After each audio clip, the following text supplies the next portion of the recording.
ដើមឈើបានបង្រៀនយើងថាការលូតលាស់ទាមទារការអត់ធ្មត់និងភាពស្ងៀមស្ងាត់រដូវផ្ការីកបានបង្រៀនយើងឲ្យដឹងថាភាពស្រស់ស្អាតមិនអាចស្ថិតស្ថេរបានយូររហូតនោះទេសមុទ្របានបង្រៀនយើងឲ្យដឹងថាយើងអាចធ្វើបានទាំងស្លូតនិងកាចទាំងទន់ភ្លន់និងរឹងមាំពពងកើតទៅជាទឹកភ្លៀងបានបង្រៀនយើងថានៅពេលអ្វីមួយដែលធ្ងន់ពេកយើងអាចទម្លាក់ចោលហើយរំសាយអារម្មណ៍តានតឹងបានផ្កាយបានបង្រៀនយើងឲ្យដឹងថាភាពងងឹត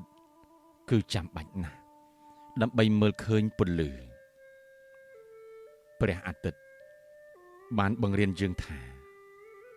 ទោះអ្នកលិចបាត់យូរប៉ុណ្ណា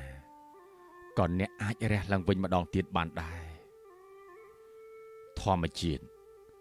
បានបង្រៀនមនុស្សច្រើនណាស់តែមនុស្សទេដែលមិនព្រមរៀន